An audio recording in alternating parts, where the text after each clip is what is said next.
Thank you. Hello again. We have speakers from Carers First. We have local GP as well that, as I said, will be providing very, very important and useful information for what support is available to unpaid carers in Hackney. Before taking so much time, I'll pass the word to Melanie Cardwell from Carers First. She's joined by Sabina Akhtar as well from Carers First. And then we'll go to the next speaker. Go on, Melanie.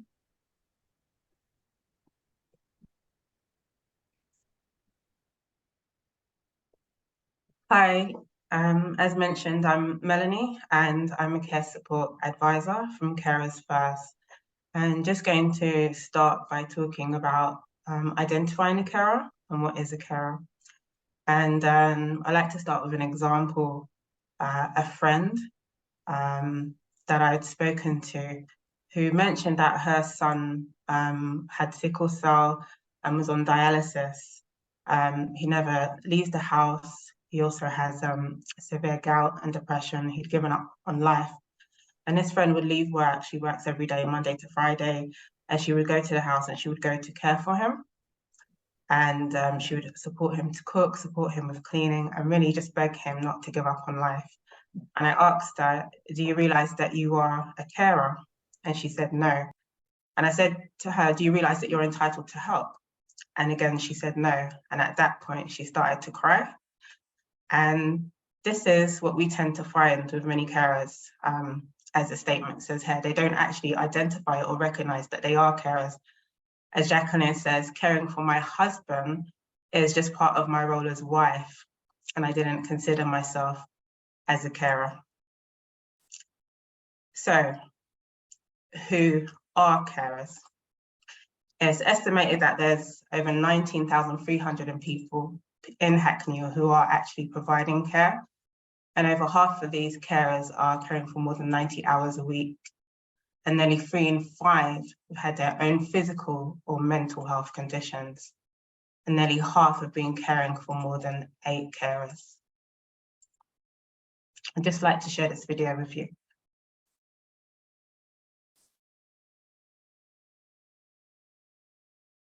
Yeah, I'm going to show you how it works, if that's okay. Sure. Yeah. Sure. So you're going to see me on the screen here, and you're going to see my face, and you're just basically talking to me. Yeah. Yes. All right. You might just have to keep an eye on because. Okay, so that's how it all works. Oh, Look, I was going to say, I can imagine. I was expecting this to be a mirror talking to myself. I would describe myself as bubbly. She's really caring and she's really chatty. I love dancing. Dancing's my thing. She's fun. She's just so well put together. I try to always put on a sunny face, I guess. Would you like an impression? Hello! How is everyone? He's very sweet, very, very sweet and very caring. Very kind. Anxious. She's a very vivacious character. There are dark days. Most of the time she's happy. Sometimes I feel extremely low. Joyous. Heavy.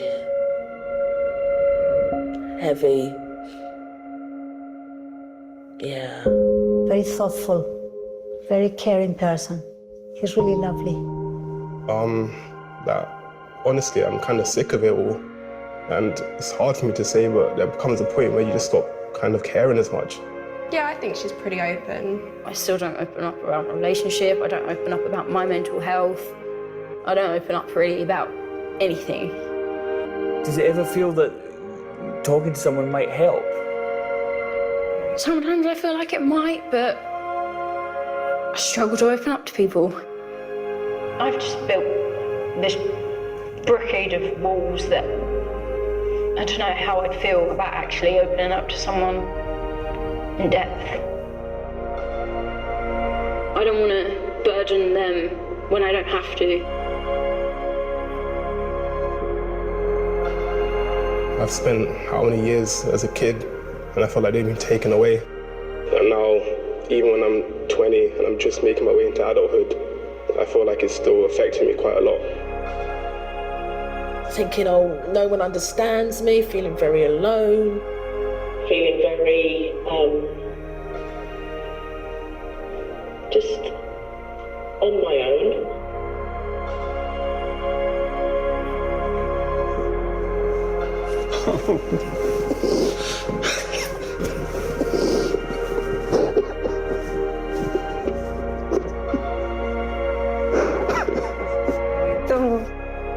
I love you so much. Very much. Like, I'm such a bad friend. No, you're not. You're I just not. felt like if you wanted to talk to me about it, you would. No. It's a hard topic. I know.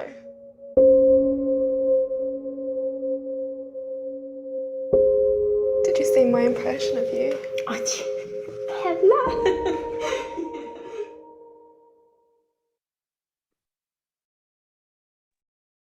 Wow, that was powerful.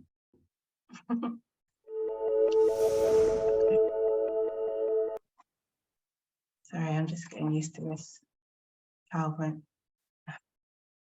Yeah, so as you said, it was quite powerful. We get a bit of insight into carers. On one hand, we see that the personality, the hobbies, the interest. But on the other hand, you can see how often this is overshadowed by their caring role, and oftentimes they're left feeling alone, left feeling isolated, feeling robbed sometimes of their own lives. And one carer who I spoke to actually expressed guilt over wishing that her mum would die because she felt that she had been robbed of her own life. And so that's where we come in, really. What support can we provide for carers? Sorry.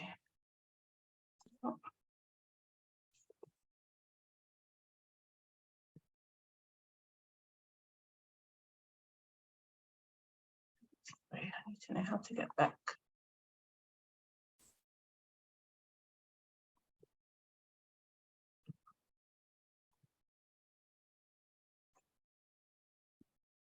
I think you had it open.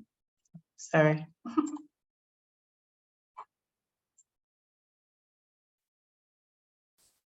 Would you like me to open it from my side? Yes, please. You're trying to get the presentation, right? Yeah, I'm just trying to get back to it. No problem. I'll do it now. Okay. If you maybe stop sharing, I can start sharing this. Okay. Here we go.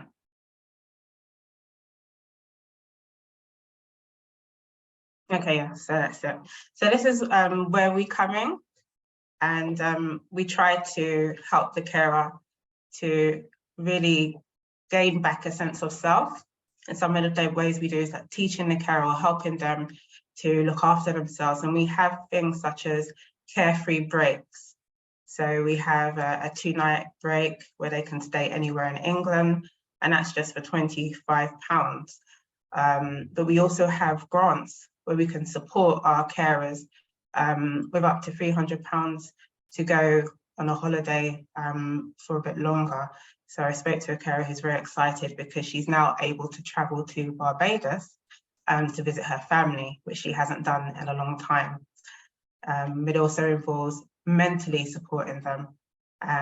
Just having someone that they can talk to really brings them a lot of relief. You know, on initially meeting with carers, they'll often cry in talking about what they're going through. So we can provide that one-to-one support, but we're also able to refer them for talking therapy, for counselling, for social prescriber. And we have an excellent programme that's called Caring Confidently. And that's a course that actually teaches carers to increase their own resilience, their well-being and knowledge, and just make them more resourceful in their role of caring, which is, and I've actually signed up to be one of the tutors on those courses.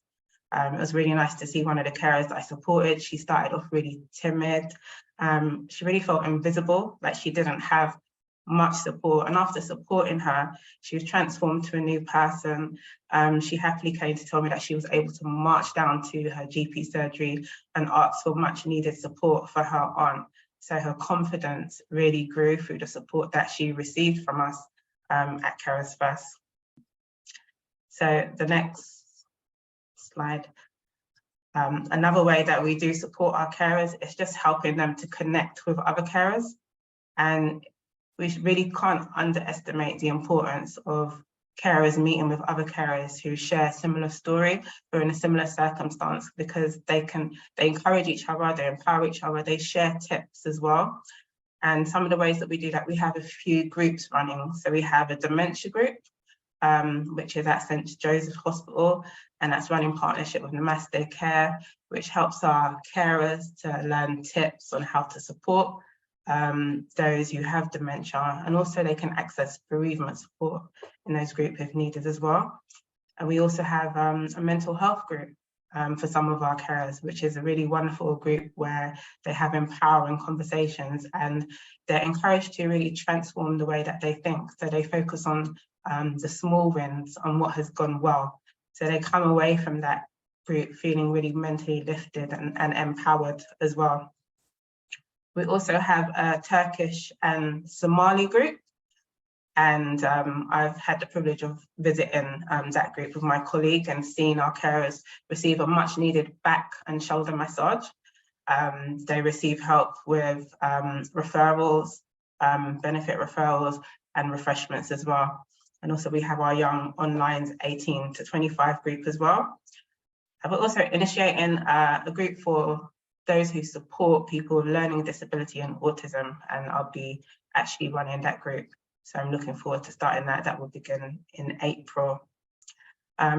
Recently, what we did, which went really well, was we had our Hackney Carers Day, and that was a really wonderful event to get carers from around Hackney to come in.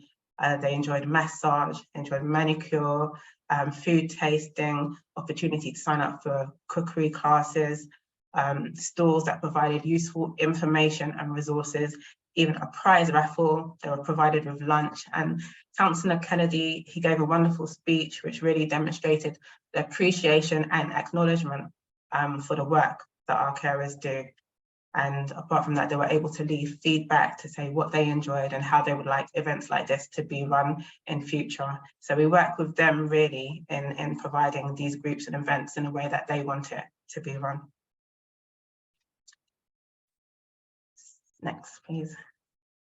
We also provide our carers with financial support. Many of our carers are unaware of the support that is available for them, and we're able to help them with resources by forwarding on to Hackney Money Hub. We have a Turn to Us benefit calculator.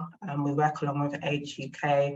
We can also access grants. So we've been able to support many carers with much needed cookers, fridges, washing machines, tumble dryers, things that they themselves would struggle to get because of their financial circumstances.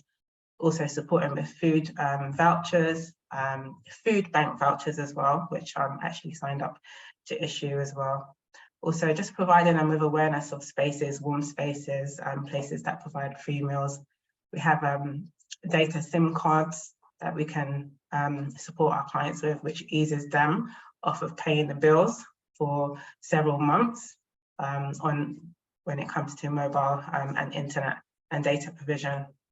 And we also have the Lightning Reach portal, which helps to inform them about other sources of grant and financial support that is available for them, and that lifts a great weight off of them as well.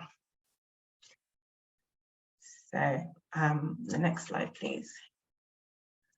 We're also able to support our carers by making referrals to occupational therapy, also for carers needs assessments, and to really support them to have mobility aids or adaptations put in the home, also to provide respite and any relief support that they themselves might need.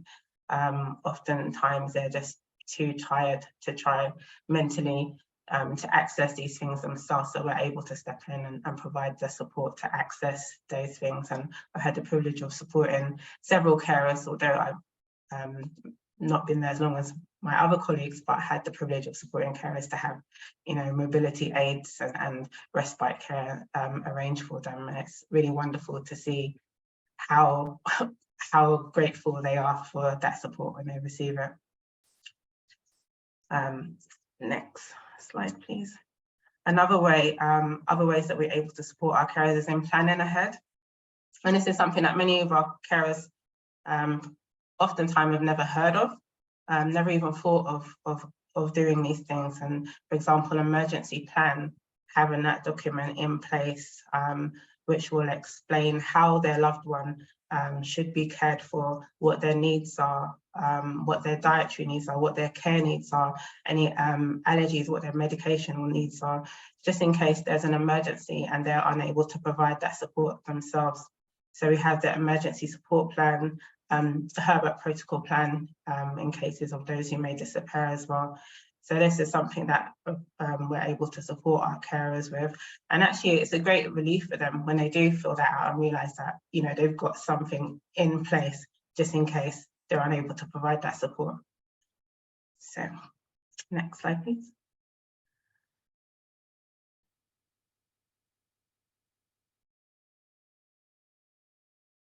Also, we do provide an important aspect of support is advocacy.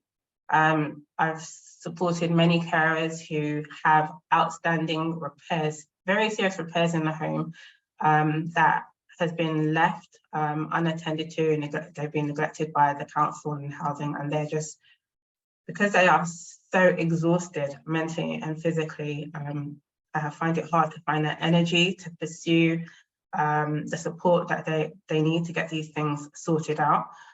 We're able to advocate on their behalf and provide support to have these issues dealt with. And and I've also had the privilege of helping several carers to have you know, very serious repairs looked into, and really ease the burden, that mental stress that they have, and just help enable them to focus on the care of their loved one. Other ways that we will provide support is carers needs assessment. So some of our carers are working, and we don't want them to have to give up work. So we can support them with a carers needs assessment, which will look into the support that they need to continue working.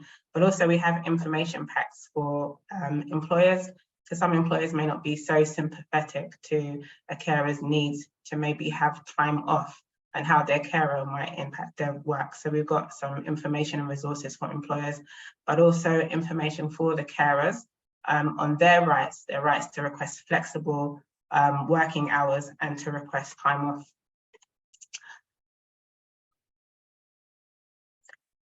We don't forget the young carers. So we have things in place for young carers, 18 to 25. We have a skills training course. We have access to free courses so that we can encourage our carers and support them to pursue their education.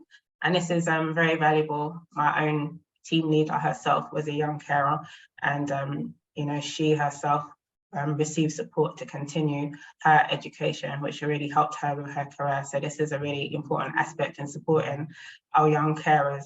And also we have a partnership with Hackney young carers, the even younger carers, to receive support as well.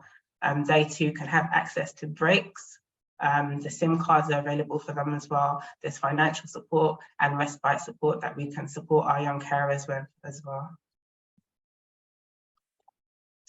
In terms of language support, at the moment we have in Hackney a very big Turkish community. So we do have, as I mentioned earlier, we have our Turkish group, but our care advisor in that group actually works along with other organisations who also provide translation support for our carers. We have a member of staff also who speaks Gujarati as well. So we do work with other organisations to help with translation as well. So that's it. And so what's next? At the moment, we have newly recruited a director of innovation and development, who really is going to help us to reach more carers, which is really important to us, because as mentioned at the start, there are so many who don't realise that they are carers. So she'll be helping us to reach carers. At the moment, we do place ourselves in hospitals, in colleges, we leave information at GP surgeries and libraries and so forth to reach as many carers as possible, but she'll be taking that up to the next level.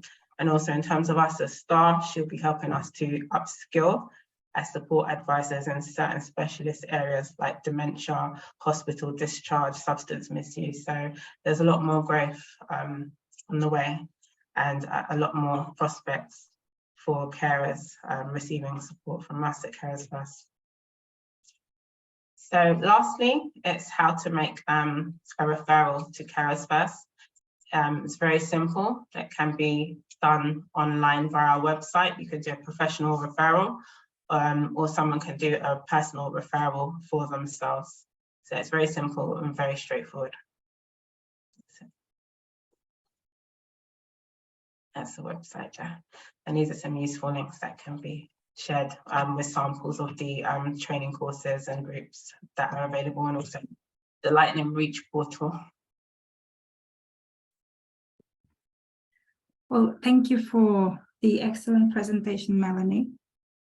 Really useful information, and the presentations will be shared with everyone who attended or everyone who signed up through Eventbrite. If you haven't, please put your email in the chat box, and I'll make sure that you receive the post-event information. Sabina, did you have anything else to add to what Melanie already said? I just wanted to say thank you to Melanie, and thank you for yourself giving us this opportunity. I'm Sabina, I'm the team lead for Hackney. I think more or less Melanie's covered everything in her presentation. Our service is from 18+ onwards.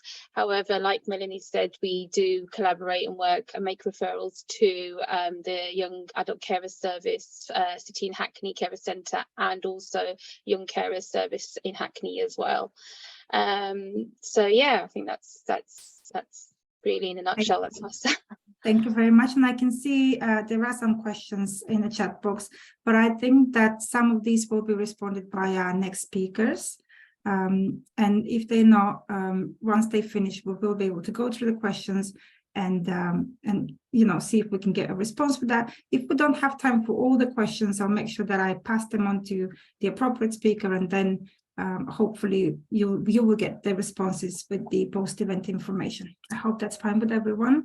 Then I'll pass it to Dr. Anu Kumar and Krista Brown, and I'll let you introduce yourself, if that's okay. Hi, I'm Anu Kumar. I'm a GP in Hackney at Elsdale Street Surgery, and I'm the lead for engagement, resident engagement, equity and sustainability for City and Hackney. Is Krista here? First of all, yes, she is. Great. Okay. So what I think probably the best thing is, I don't know how much time Krista has got. So maybe if we let her speak. Thank you so much for coming, Krista. I know you're doing this in your own time. And then perhaps take your questions that are in the box, and then I can say how I think we can help move on. How's that? Does that sound okay? Okay, that's great. Thank you very much, Dr. Kumar. Krista, oh, sorry. Did you want to yeah, I was just going to say, because Krista missed the beginning, I think we missed some of the introductions, but I think largely people that are here are carers, residents, and there's a few people from the system here, from the council, from Carers First and Healthwatch. I think that's right, isn't it? Is that correct? Yes. Yeah. Yes. Okay. Thank you very much. Thank you, Dr. Okay. Krista, would you like to continue? Hi, good afternoon, everybody. I'm Krista, and I work for Volunteer Centre Hackney as part of the Together Better programme and Our Place programmes, which are strategically placed across the borough. The Together Better programme is in 8 surgeries across the borough, so there's 1 in each PCN that covers that PCN, and it's due to expand over the next year to become 16, so there'll be 2 surgeries in each PCN. I believe, from speaking to my manager, Claire, that will be open to all referrals from, so it doesn't have to be from our particular surgeries, just from our PCNs from April onwards. So patients don't necessarily, whereas I'm based at Aylesdale, for example, patients don't all have to come from Aylesdale surgery from April onwards. They could come from Wells Street or Trowbridge or other surgeries that are in our PCN. The project that we run, Together Better, is based on patient and staff wellbeing. I deal predominantly with the patient, so that's my first port of call. The reason Anu's asked me to speak today is because I do a lot of unpaid carer spotting at referral stage. So the referral process works by, we receive a form, so a referral form per person. We take referrals from the GPs, the community nurses, Family Action, who are supporting social prescribers, and various local partners, because I've been in the role sort of 2.5 years now. So we've built up a really good working relationship and sort of cohesive relations around us. So how it happens, people send in a form. I will then contact them within a week if they're my referrals, and arrange to see them at the surgery for a sign-up session. Patients come in to either get involved in volunteering or to attend activities that have been led by other patient volunteers. We do have guest sessions where sort of people come in and do one-off projects or services or workshops, so they might be interested in that, but predominantly they're coming in for either to volunteer or to get involved in an activity and sort of reduce social isolation and increase social connectivity and stuff like that. When one of the questions on our form is sort of, is there anything we should know? Do you need any support with anything? So it gives them a chance. I have no access to NHS records, so I don't see EMIS or anything like that. So I can literally go off the referral form and then what the patient discloses to me. If I pick up anything, I can obviously check it with the GPs, etc. So we've got a really good relationship. But I would say at least half the people I see, 40–50% of the people I see have been an unpaid carer in some kind of capacity in their home lives or private lives, whether it's a single person looking after another elderly member in their family, whether it's people at home. There's a lot of people at home, like husbands and wives, that are caring for each other and it's not officially being registered anywhere as official carers. A lot of younger carers come through our doors, so we have a lot of younger people that are definitely looking after parents at home. Quite a few younger carers are looking after people with substance issues at home, parents with substance misuse issues at home. So they're feeling like they've become carers by default, a lot of people in these scenarios. So we're really able to support them as much as possible. So I work quite closely with Hackney carers and the care quality thing as well. So we refer people over to there because Hackney carers have got a really good young carers, the sort of department that work with young carers. So we refer people over for support if they would like it. A lot of people don't realise that they're officially a carer without being a carer, if that makes sense. So they don't realise that, they know that they're doing it, but they've never been officially sort of acknowledged as it. So they don't realise that they've got access to all these resources and services and stuff like that. So we try and help there. And then we get them involved in activities, we get them out and away from caring. So our activities go Monday to Friday at the surgery. There's something on every day. Monday's actually not quite yet, but from April, there'll be something on a Monday as well. So the idea is there's something available to people to go to each day of the week just to get out. We've got lots of local community lunches that we encourage people to go along to. And also, it's not just about giving the unpaid carer something to do to get them away from that. It's also an environment for them to bring the person that they're caring for out as well, for both of them to make new friends, for both of them to get engaged in new activities and stuff like that. But that's about it, really. There's no magic science. I spot them when they come through at referral stage, and then we'll just try and get them as much support and services in place as possible. And it's been, I mean, Annie will tell you, it's been very successful so far. We've managed to support definitely 10 to 12 that I know of since I've started, that I've counted before on stats. I think probably about 15 now that have, through us, they've been able to get that carers allowance or attendance allowance or extra benefit support, or we've helped support people get adaptations in their homes. I had a young girl that was carrying her mum up and down the stairs quite a lot at home. They were in an upstairs downstairs house, and we were able to help support them get a stair lift put in, and like mobility adaptations in their home, which reduced the pressure on the young lady quite a lot, and also empowered the patient that needed the caring, because they then didn't have to rely on their daughter so much. They felt better about themselves, so it improved everyone's confidence all round.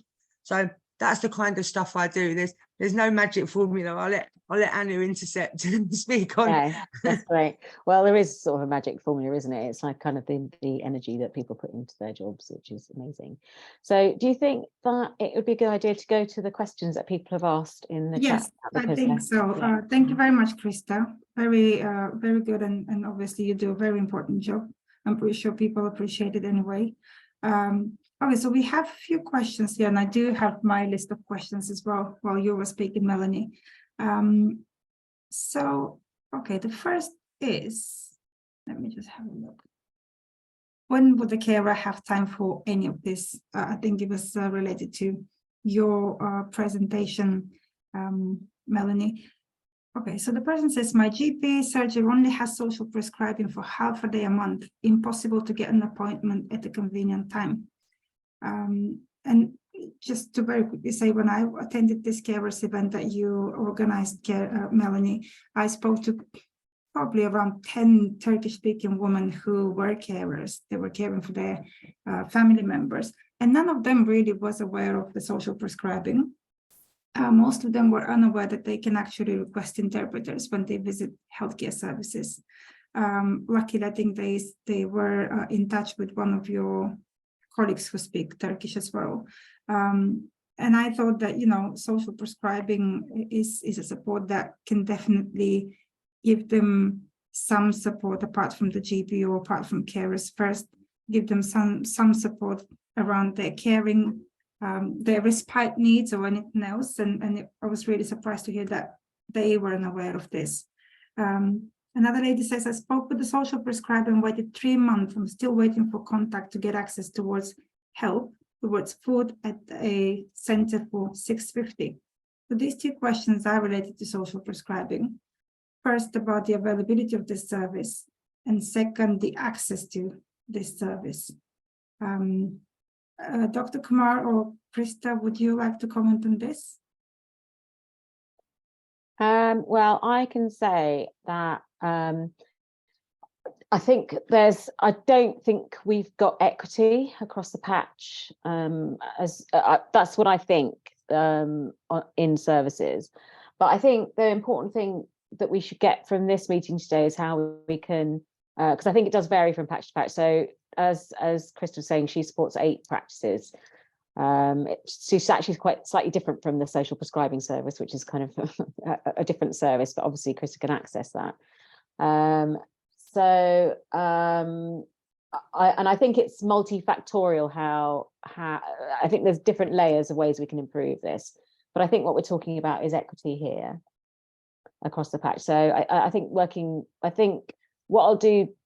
I'll do taking this forward is work out ways we can go forward. And I think putting maybe carers first or services in touch with neighbourhoods, trying to work out some sort of equity will be the solution. But let's keep looking for the solutions. Krista, do you want to add? Yeah, I was just going to add, I don't manage 8 practices by myself. My surgery is part of 8 surgeries in the borough that are part. My manager, Claire Farigi, manages the contract itself. Some of you might know Claire. She's there, actually. You can say hello. She was in another meeting. We zoomed out together with 2 laptops, different Zooms. I mean, I guess I can just say that we are in 8 GP surgeries now, 1 in each PCN. And from April, we should be moving into another 8, so 2 in each PCN, but we will take referrals from any surgery. Equity across, that's what I meant to say. So yes, anyone can be referred into the programs, but in terms of carers, if we're only there if they come to us, sort of thing, and we're there to help them, support them. And yes, they might need some respite or something to help them at home for them to be able to attend. That would always be a problem for us that we couldn't facilitate. Okay, but thanks for saying that. But I would add in though as well that how I do it at my surgery, I would say there is quite equity across the Together Better contract, because all of the 8, there's 7 more of me, 6 more of me, right, doing the 8 surgeries, 7 of us all together at the moment, and we all do the same thing at referral stage. So it's not just me sort of identifying unpaid carers or unregistered carers. I would hope and presume that all my colleagues are doing the same thing as well. It could be, so there's I had a conversation with Claire the other day about some changes that we're going to do, some new things that are going to be happening as the contract expands.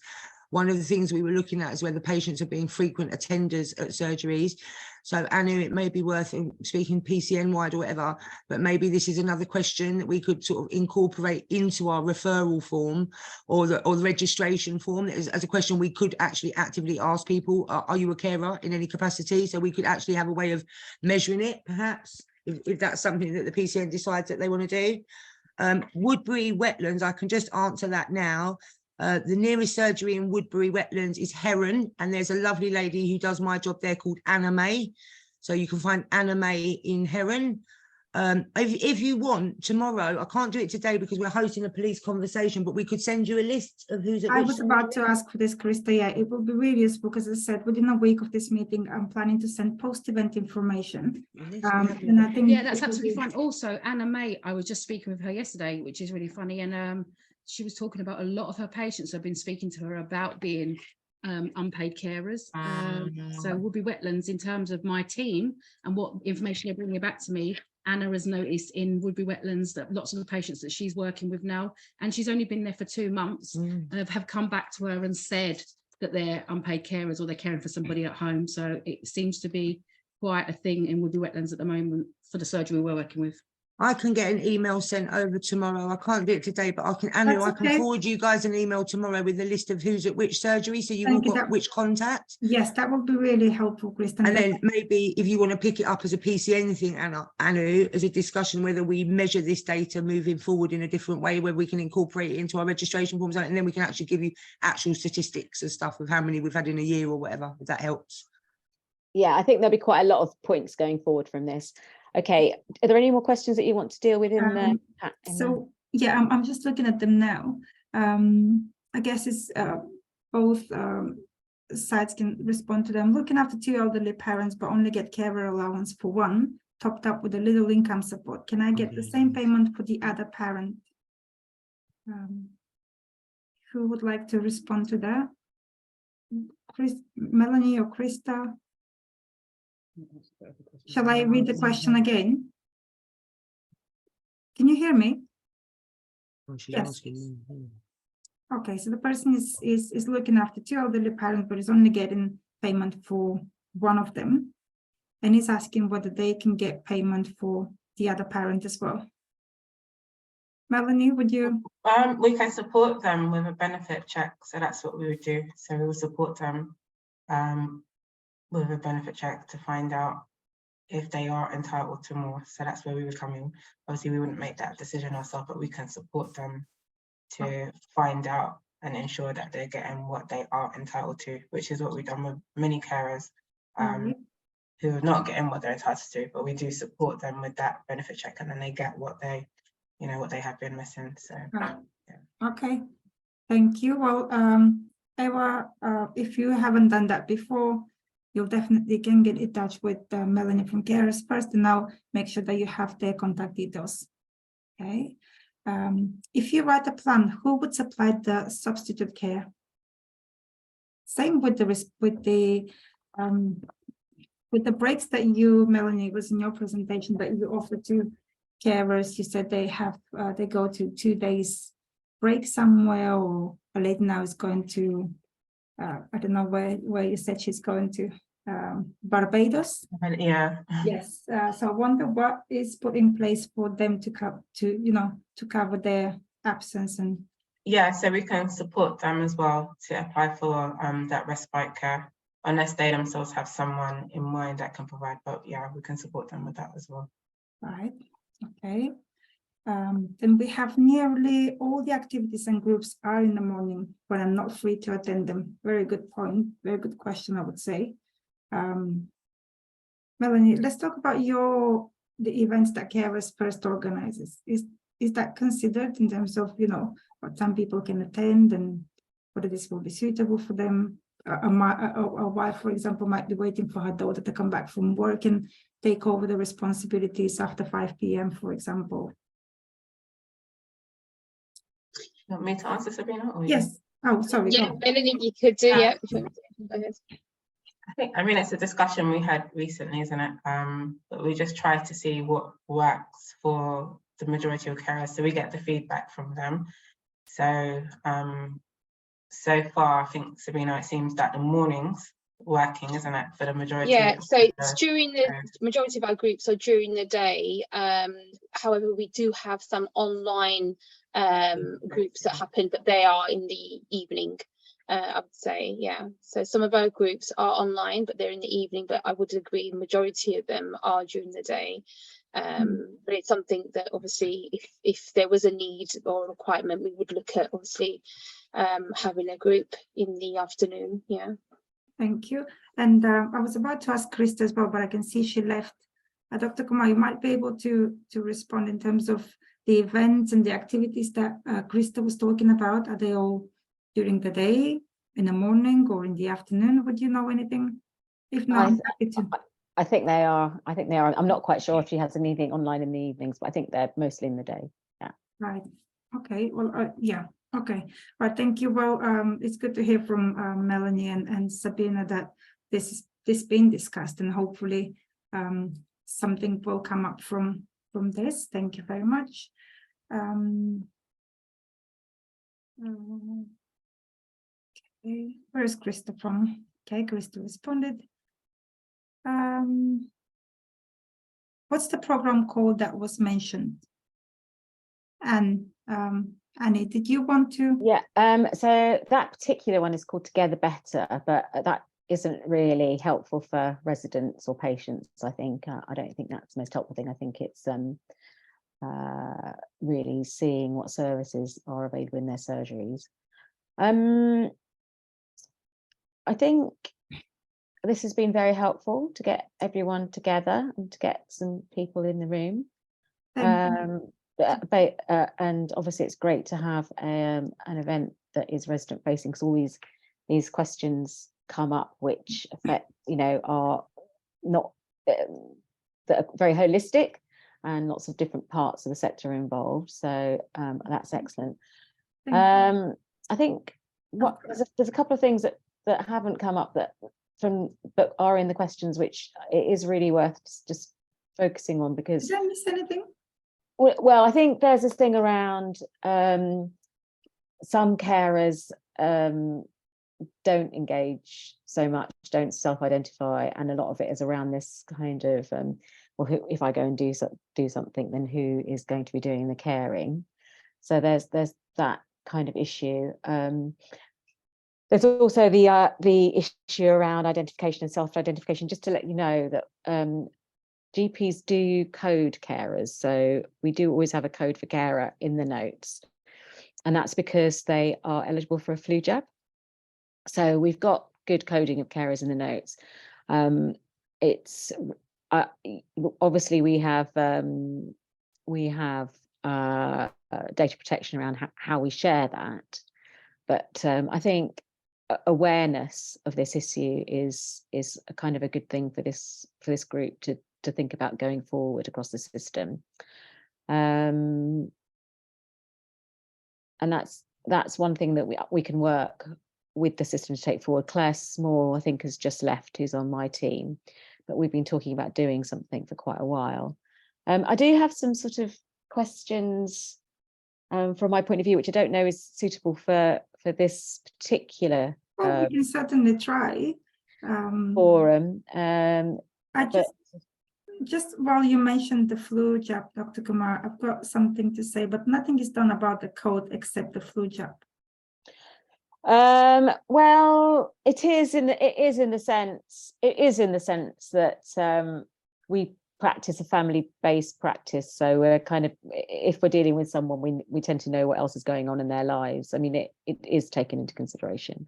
When you say do you mean Elsdale surgery or this PCN, or you think it's across? No. All GPs discuss patients in groups about different conditions and things, and so awareness of what's going on is there. I think, I mean, as we know, there will be lots of unidentified people. There will be that.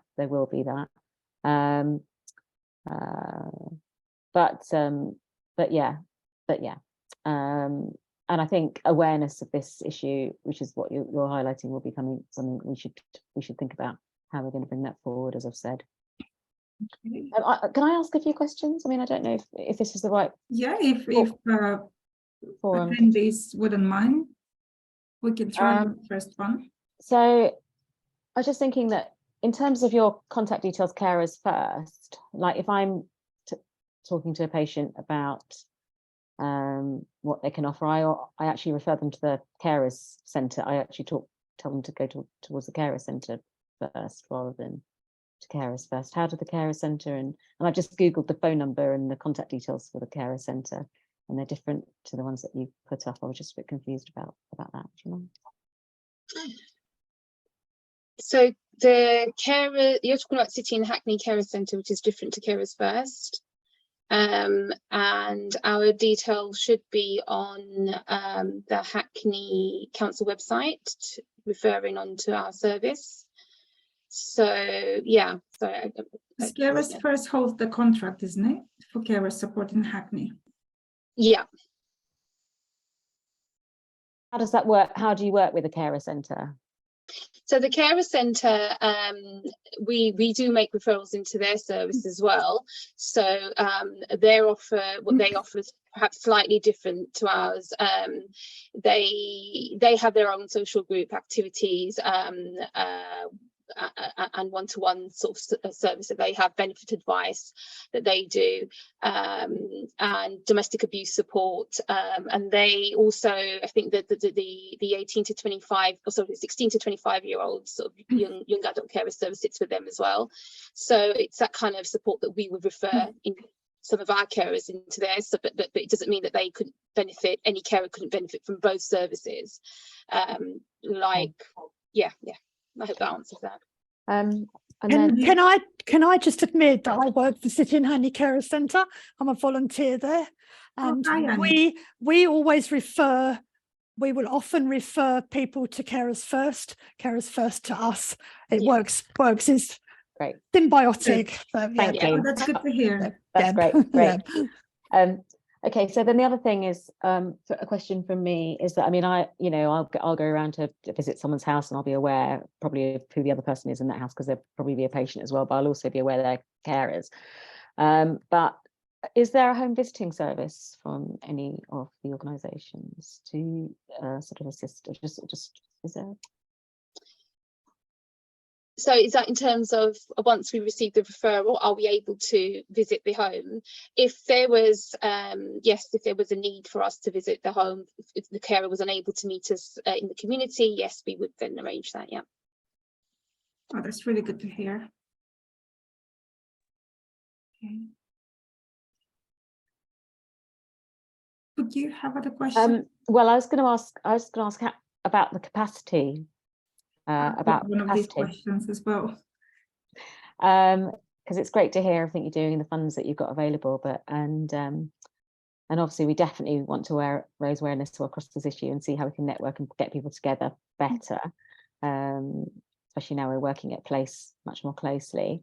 How is capacity? When you say capacity, do you mean waiting times and how quickly they'll respond to a referral? Well, yeah, are you? That's my question. Yeah. Are you working at full capacity? Is there more money to send people to Barbados? And what are the waiting times? Sabina or Melanie, if you wanted to respond, would you mind?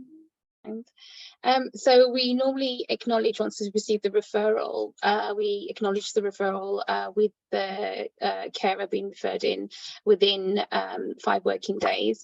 And in terms of capacity and grants, at the moment, yes, we do have a capacity. I mean, I haven't heard that, there's, a long waiting list, or we're not able to provide, or direct towards grants or anything like that. So so I hear furthermore that we're not able to. I think currently we are offering the service that we've just sort of shared with yourselves. Thank you, Sabina. And Dr. Kamal, just quickly ask this question in the chat box about the support with respite care. Is that through a carer's assessment, or is there a quick way for more urgent respite needs that you can support with? Melanie and Sabina? Sorry, what the question was, sorry? Yes, so it's about the respite care. Is that through a carer's assessment, or is there a quicker way for more urgent respite needs? No, unfortunately, well, the way that is that we would make a referral for the statutory assessment, care assessments, and that is then we could kind of chase that up and follow that up, but it sits with obviously the local authority. Right. Okay, thank you. And Dr. Kumar, would you have any more questions, or anyone else has any questions?